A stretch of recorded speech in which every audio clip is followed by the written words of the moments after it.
You absolutely have to warm the dog up first because you're going to risk a lot of injury if you don't.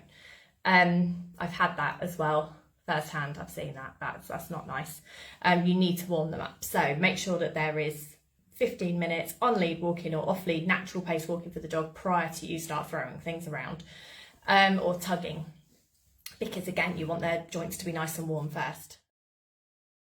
Don't play with the toy around other dogs who are not your dogs.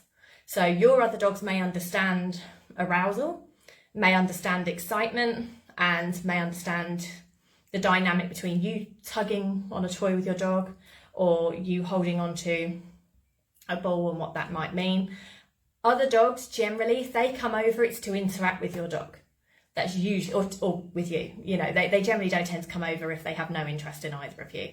So if a dog has come to you, you don't want, ideally, you don't want to be hanging on to something that your dog wants. You either put it away and say it's all gone, go be a dog, go do social stuff, or give it to the dog and keep walking so that they've got it in their mouth and they're able to kind of like be in control of that.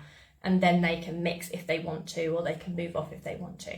When dogs are in high arousal state of mind, when they're in anticipation state and they are expecting something that's hugely valuable to them, very, very arousing, very, very exciting, and they're there going, throw it, throw it, throw it, throw it. Or they want you to, you've got tuggy and they want you to say strike so they can get it. If you're doing that, if you're hanging on to that value and another dog comes over and is like, hi, look at me, and goes to interact with them, the chances of your dog actually redirecting all of that excitement, frustration onto that dog is pretty high.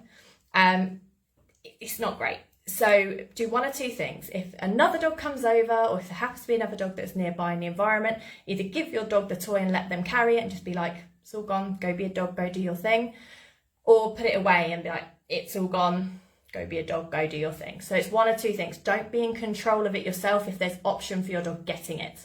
If they believe they're likely to get it again, then that can really, really mess with their social skills. And the other dog won't understand at all because they will probably just be coming over because they're super, super highly social and want to come and say hi. Which is fine, there's nothing wrong with that. But if they do, they might not be reading your dog properly. Chances are they might not. They're not going to be reading your dog and that your dog is not wanting to play or to interact. So I don't tend to use toys every single day. If I'm going to use toys, I use them as a reward basis for what I want. I don't tend to just go out and just like fling and throw in. I like to change toys up. So I will, once I've got a value, a retrieve going on, I will transfer the value onto other toys. So it might be to a Kong, to a Frisbee. Like Kongs bounce awesome because they kind of go all over the place.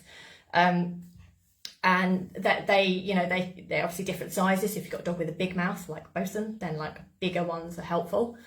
Changing toys up can also changes the game that you're doing. So Frisbees are more about, they kind of go slower in the air than balls and they don't land on the floor. So it's more about catching. Well, they do land on the floor if the dog doesn't get there first, but it's more about catching in the air and then landing and coming back, which can be better for joints than skidding if they have been running to get to a ball and then they skid.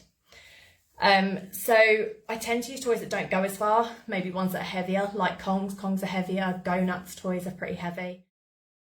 If I get an awesome recall away from something that I think was particularly difficult, I would throw the toy for the dog, let them go get it, or I'd play tug with them and then put it away. Or I will use it for reinforcement of loose lead walking, reinforcement of disengaging from something if it's appropriate to do it. So disengagement is where your dog looks away from something that they were interested in or that they wanted to keep their eyes on.